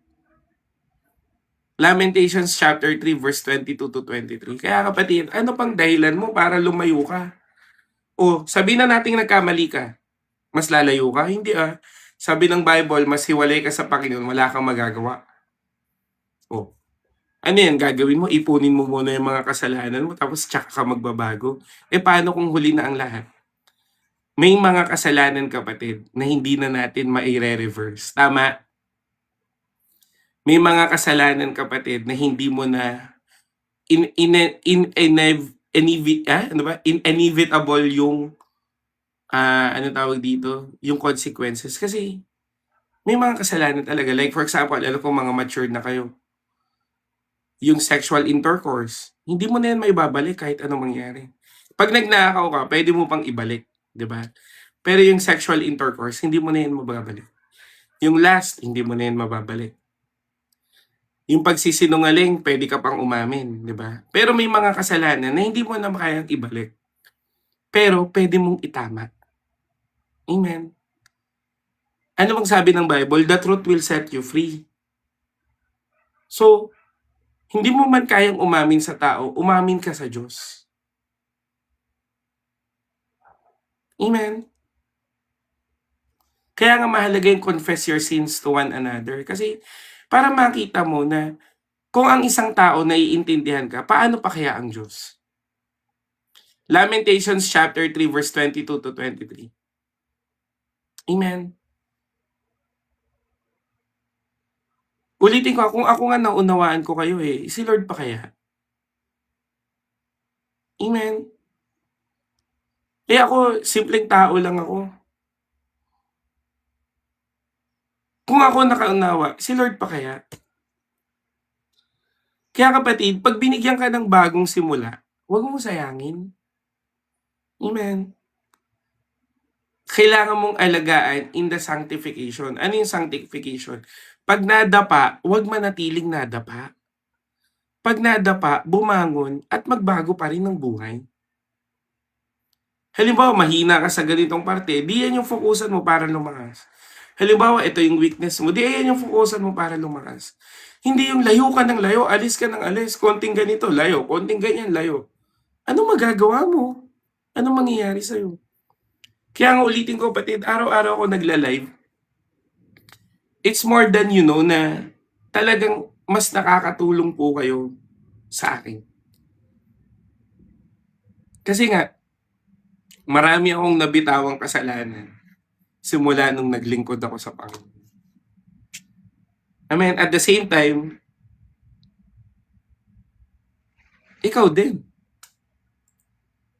Natutulungan ka ng salita ng Diyos kasi faith grows when when you hear and hear the word of God. Amen. So, ibig sabihin, kapatid, sinasabi po ng salita ng Panginoon sa iyo ngayon. God is the God who gives chances because His grace is sufficient in your weaknesses. Hallelujah. Sapat ang biyaya ng Diyos. Amen. Sa lahat ng kahinaan mo. Sapat. Di mo na kailangan maghanap. Di mo kailangan maghanap ng acceptance. Hindi mo kailangan ng ibang tao. Di mo kailangan intindihin yung sasabihin nila. Ang kailangan mo lang maintindihan mo na ang biyaya ng Diyos ay sapat. Amen. Kaya kapatid, dalangin ko sa iyo, magkaroon ka ng buhay na laging nakadikit sa biyaya ng Diyos. Mahirap, pero laging worth it. Amen. Nakakapagod minsan, kapatid. Para bang routinary na lang. Pero darating yung biyaya ng Diyos. Amen. Kaya nga 'di ba sabi, ang pag-asang ito ay hindi tayo binibigo. Hindi ka bibiguin ng pag-asa mo kay Kristo. Amen. Kaya kung sino man dyan, kapatid, kasi ito talaga yung leading ng Diyos sa akin ngayon. Kung sino dyan yung minamaliit niya sarili niya, yung pakiramdam niya wala nang magbabago sa buhay niya, yung pakiramdam niya hindi siya kaibig-ibig, hindi siya kamahal-mahal. Mahal ka ng Diyos, kapatid. Amen. At ang Diyos ay ang siyang Diyos na makakaunawa sa'yo kahit ano mangyari. Kaya nga, kapatid, kung hindi po ganito yung Diyos, hindi po ako magpe-preach sa inyo gabi-gabi. Alam niyo yan, hindi po ako typical na nagpe-preach lang dito. Kasi ito talagang ginagawa ko, it's more on reaching people kasi trabaho ko to sa Panginoon. Kaya nga, kapatid, pag nag-message kayo sa akin, magre-reply ako, kapatid. Pag nanghingi kayo prayer request, ipagpe-pray ko yan. Kasi nga, wala naman akong maitutulong sa inyo technically, pero ang Diyos meron. Kaya ngayong gabi, ito lang yung gustong sabihin sa iyo ng Panginoon. Ang Diyos ay ang Diyos na nagbibigay ng mga pagkakataon. At sana wag mo yun lagpasan. Amen. Sabi mo nga dyan, hindi ko po yun lalagpasan. Amen. Kaya kapatid, pag binigyan ka ng pagkakataon ni Lord, eto pagkakataon na to ni Lord, naiintindihan mo ba? Amen. Sino po yung nararamdaman niya na binigyan siya ng pagkakataon ng Diyos? Sabihin mo nga diyan, "Ako po kuya." Sige po. Amen. Alam ko nararamdaman mo na may pagkakataon ng Panginoon sa'yo. Ito na yung new beginning na hinihintay mo. Amen. Kaya wag na wag mong hayaan na sirain niya ng tao, sirain niya ng sarili mo. Wag mong pagdudahan ng Diyos. Amen. Kapatid, ang biyaya ng Diyos, hindi ka lang binago from your past, inihanda ka rin para sa future mo. Amen. His grace is sufficient for you. Amen. Kaya kapatid, ang totoong encounter sa Panginoon, nagbabago ng buhay. Hindi sa nanatiling, "Ay kuya, naiyak ako sa'yo. Ay kuya, na-bless ako sa'yo." Hindi dyan eh. Mas magandang nagbabago ka ng buhay. Amen. Amen po ba? Kaya kapatid, ito po yung gusto ko sanang ipagawa sa inyo. Sana faithfully nyo pong gawin, no? Pwede mo bang ilista sa papel lahat ng mga pagkakamaling nagawa mo? Sana wag mong katamaran, no? Ilista mo sa papel lahat ng mga pagkakamaling nagawa mo sa buhay na pakiramdam mo hindi ka pa nagbabago. Pagtapos mong isulat, kapatid, ipag-pray mo na baguhin ng Diyos. Tapos punit-punitin mo. Amen. Di mo na kailangan videohan, kapatid. Gawin mo ng totoo sa Panginoon. Ulitin ko isulat mo lahat ng lapses mo sa buhay, lahat ng pagkakamali mo, o lahat ng mga negative about sa'yo. Tapos ipag-pray mo na baguhin ka ng Diyos. Pagkatapos punit-punitin mo. Tapon mo na. It's a prophetic gesture na hindi mo na tinatanggap yung old self mo, kundi bago na. Amen. Huwag mo na ipagpabukas, Ate Catherine, ngayon na. Amen. Mas maganda ngayon na.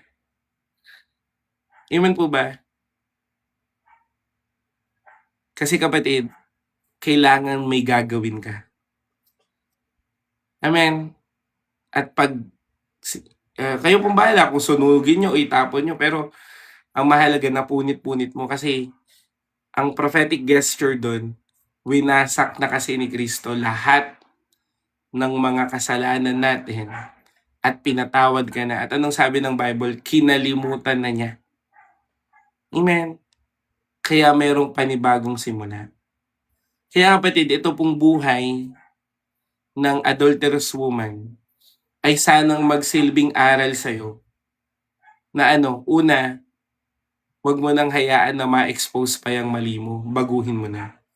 At kung ma-expose man yan, tandaan mo hindi ka ikakahiya ng Panginoon dahil handa ka niyang tanggapin dahil ang pag-ibig niya sa'yo ay nakakapagbago ng buhay.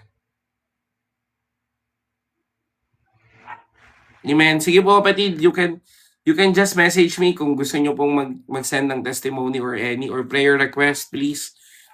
Ako po naman, hindi naman ako nagkikwento o nagchichismis eh. Amen. At yun lang din naman yung maitutulong ko sa inyong panalangin. Kaya nawa, dalangin ko sa iyo kapatid, magkaroon ka ng buhay na talagang inilalagak mo sa Panginoon. Amen. Ngayon, hindi rin naman ako papayag, hindi ko kayo ipag-pray. Amen. Pwede mo bang ilagay yung kamay mo sa ulo mo? Kasi ito po yung tinatawag na self-deliverance eh. No? Pero hindi ko kasi kayo mahawakan eh, kasi online to. Pero pwede mo yan gawin. Ako gagawa kay Lord, baguhin mo buhay ko, ayusin mo buhay ko. Pwede mo gawin yan. Pero ngayon, ilay hands mo yung sarili mo, kapatid, and I will pray for you. Amen. Habang pinagpipray kita, kapatid, sabihin mo, Lord, tinatanggap ko, babaguhin mo ako. Amen. Amen po ba? Naglalag po ba? Pasensya na, no? Sana hindi maglag while prayer. Pero, again, nakapatong na ba yung kamay? Yan, buti nag-amen kayo, no? Ipatong nyo po. Yan, ipatong nyo po yung kamay nyo sa ulo nyo, and I will pray for you. O aking Diyos na dakila at banal. Ngayong gabi pa lang, Panginoon, hindi ako papayag na hindi mo papalayain ang aking mga kapatid sa lahat ng gawa ng kaaway. Lord, I rebuke all the works of the enemy. Hallelujah. And I bind it with this unbreakable chain of God at pinapalitan ko ng deliverance in Jesus' name. Lord, Alam ko po na ang aking mga kapatid, hiningi na ng tawad sa'yo yung mga nagawa nila in the past. Kaya Lord, I pray, bigyan mo sila ng panibagong buhay. Panginoon, I pray na hindi na sila habulin ng guilt, kundi makita nila kung ano ang dapat nilang matutunan. Lord, what I ask right now is complete deliverance. Sabi ng Lord, sabihin, complete deliverance. Lord, lahat ng gawa ng kaaway, traumatic experiences, mga experiences in the past, mga kasalanan, habitual sin, addiction, sakit, Lord, we rebuke it in Jesus' name and I declare deliverance. Hallelujah. Kaya ngayon, Panginoon, naniniwala po ako na wala kang ititira sa mga ginawa ng kaaway ko. Kayain mo sila ngayon. Lahat ng mga may utang, I pray and declare, Lord God, ikaw, O Diyos, ang kumilos sa pangalan ni Jesus. Oh, hallelujah. I pray and declare na ikaw po ang kumilos sa mga buhay ng aking kapatid. I know, Lord God, na may gagawin ka ngayon. Kaya, Lord, right now, in the name of Jesus, I declare deliverance. Hallelujah. Sige kapatid, pray ka lang ng pray. I don't know kung ano po ang gagawin ng Panginoon, pero huwag kang madistract. Hayaan niyo po kapatid. Si Lord ang mas nakakaalam, si Lord ang mas nakakarinig. Kaya ngayon kapatid, hayaan mo yung distraction. We rebuke it in Jesus' name. Pero ngayon Lord, lumalapit kami ng totoo. Sabihin mo yan Lord. Sabihin mo sa Lord, Lord, lumalapit kami ng totoo ngayon. Panginoon, baguhin mo puso namin, baguhin mo buhay namin. And I declare Lord God, na makita ng aking mga kapatid ang panalangin ito ay ang siyang pinakakailangan namin ngayon. Kaya Lord, we receive your deliverance. Sabi mo yung kapatid, I receive your deliverance. I receive your breakthrough, Lord God. At ikaw ang nangako na tapat. Kasi sabi mo nga sa iyong salita, ano man ang talian namin sa lupa, itatalian sa langit. Ano man ang kalagan namin sa lupa, ikakalagan sa langit. Kaya Lord, I rebuke and I bind the works of the enemy and I release the blessing, deliverance, and breakthrough. In Jesus' name. Oh, hallelujah. Kaya Lord, we pray and declare that your love, power, anointing will always be upon with them. And I pray that you, O God, will move in the midst of us. And let the prophecy of the Lord flow in the name of Jesus. Kapatid, God is saying prophecy sa'yo ngayon. Ikaw ang makaka-receive niyan. Oh, hallelujah.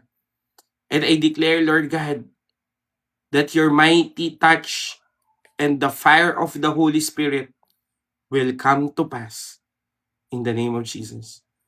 Dala-dala mo ang breakthrough namin. Dala-dala mo ang deliverance. Hallelujah.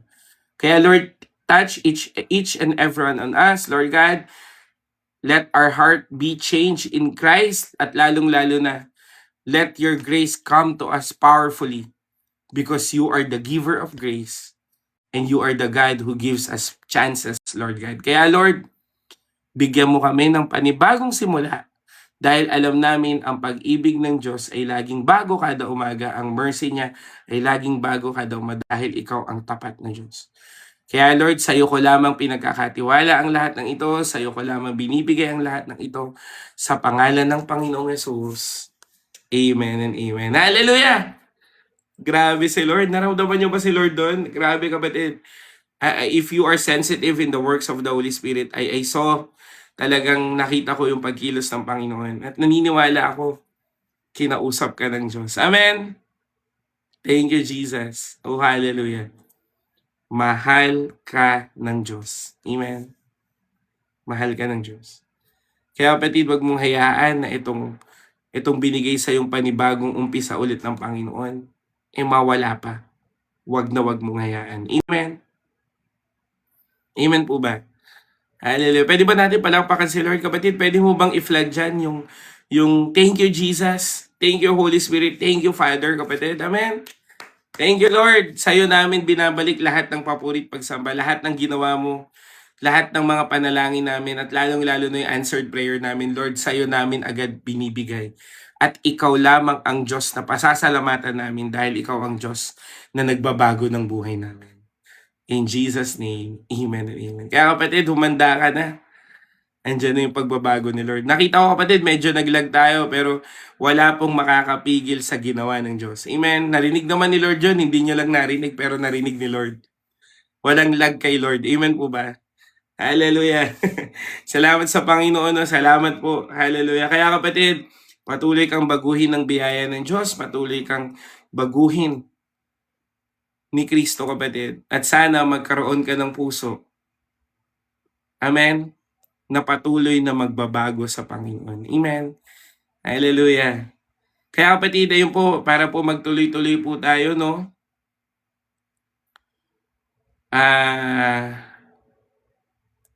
Para po magkaroon kayo ng talagang tuloy-tuloy. Everyday po ako nagla-live kapatid, morning and evening. Ang hinihingi ko lang po talaga ng tawad kasi hindi ko po talaga kaya minsan ng talagang anong pangalan nito, yung makonsistent ko yung oras kasi may mga face-to-face ministry din po kami, ako. So, pero ang dalangin ko kapatid, talagang magkaroon ka ng buhay na tumuloy-tuloy. Kaya kapatid, pwede po kayong sumali sa live namin. Amen. At the same time kapatid, meron po kaming group chat na you can send your prayer request. Ibabalik ko na rin kapatid yung daily devotion na pwede mong i-personal devo kapatid. Susubukan ko pong gumawa. At the same time kapatid, ayun po, meron po kaming ino-offer dito sa live, sa online ministry namin na revival conference kapatid. Sana pwede po kayong available kayo no August 21 and 22. So, tinatapos lang namin pero ito po yung pwede naming i-offer. Kung meron kang anxiety, may depression ka, gusto mong makalaya, gusto mong lumalim sa Panginoon, itong camp para sa'yo. Amen. 2 days camp po yun, kapatid. Sapat na yun sa gagawin po ng Panginoon. Marerelax ka pa. So, kaya ayun kapatid, if you are interested, you can just message me, no? Pero hindi pa ako nakakapag-promote ng sobra kasi wala pa yung mga poster namin. Pero once na meron na, ipopromote ko po, no? So yun po yung pwede namin i-offer kapatid. At the same time, you can visit our church dito po, Jesus Intercessors Baptist Church, Kalayaan, Kawit, Cavite. No? So kung available po kayo at accessible naman, you can join us every Sunday. No?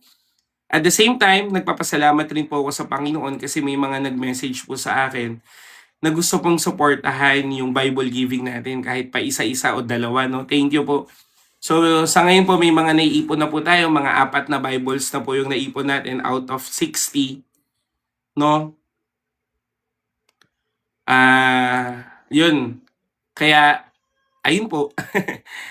kung nice nyo po na to support our ministry. At the same time kapatid, nakapagbigay na rin po tayo ng mini grocery doon kay Ate Ningning na nabulag po dahil sa cancer, no? So, salamat din po sa Panginoon. So, ayun po, at the same time, lahat po ng diamonds din na nare-receive natin, katulad niyan, may $0.22. So, lahat po yan, iniipon ko. Pag naipon po yan, malaking tulong din yan sa community namin. So, yun po, lahat po yan sa Panginoon. At the same time, ako po ay magpa-prayer request din na sana nga ma-improve na po itong live natin kasi medyo hassle na talaga. Yung lag, kanina nakita niyo yan kapatid, uminit yung cellphone, namatay bigla. So ayun po kapatid, baka pwede po no na isama niyo lang po ako sa prayer. At the same time, improvement din ng face-to-face ministry ko. So I'm praying po na magkaroon po ng service face-to-face kasi talagang marami na po kaming pinupuntahan ngayon. So ayun po, again, si Lord na rin naman yan lahat. Si Lord pa rin, kay Lord pa rin ang lahat ng papurit pagsamba. Pero yung maalala nyo lang ako sa prayer, malaking bagay na po yun. Amen. So yun po yung mga project namin. So ipopost ko rin kapatid, lalo na po yung camp. Kasi we are aiming kapatid na magkaroon po ng 150 attendees at iba talaga gagawin ng Lord kapatid. So marami na po kami, may mga testimony of healing, deliverance na po talaga kami. At kami po ay lumaking church, hindi po dahil sa ads o sa sikat o hindi, dahil po sa prayer. Kami po ngayon, kung di po ako nagkakamali, ay 36 churches across the Philippines. Though hindi kami mega church, pero marami na po kami mga simbahan po sa iba't ibang lugar dahil po talaga sa prayer, healing, and deliverance. Kaya itong camp, kami po ay nagtitiwala sa Panginoon that He will demonstrate His power. Amen. So kaya kapatid, please kung nais nyo pong mag-join, you can just message me. Pero titingnan ko kung okay na po yung ano namin, yung Google form namin para pwede po kayo mag-fill up doon kung interested po kayo. So yun po. Again, thank you po. Pagpalain kayo ng Panginoon at naniniwala po ako na ang Diyos po ay kikilos sa inyo. No? So hindi ko man kayo mapag-pray isa-isa, pero pwede po kayo mag-message para po, ano tawag dito, ibigay sa akin yung prayer request at kung sasali po kayo ng group chat. So yun, God bless po. At yung encounter mo sa Panginoon, kapatid, naniniwala ako si Lord po ang kikilos. Amen. Yung camp fee po namin ay 3,500 kasi sa silang po ito. 2 days, including na po yung accommodation, pagkain, at saka yung manual ay delays. Yung t-shirt po, hiniwalay kasi mas pinili po namin yung aircon na room. So ngayon, yung t-shirt po 350 kung nais nyo lang po mag-avail. So yun po, actually magla-live ako ng isang beses doon para solely para doon, kapatid. Pero again, if you are interested with this, sa Silang Cavite po, malamig din doon. Talagang sobrang ganda ng place. Sinend ko na rin sa group chat yung place. At hindi po kami mapapahiya dun sa accommodation kasi sobrang ganda po at mare-relax po kayo. So yun, thank you po. Again, pag-usapan natin to sa ibang araw, pero if you are interested, you can just message me. Amen. So yun, thank you po at si Lord po ang mapurihan at wag mong kalimutan, kapatid, lagi kang may pagkakataon sa Panginoon. Amen. So magkita-kita po tayo bukas ng umaga. No, magla-live pa rin ako morning. I think kakayanin ko ng 7 AM kasi maaga po ako makakatulog ngayon. So kita-kita tayo bukas ng umaga. Amen. Bye-bye po.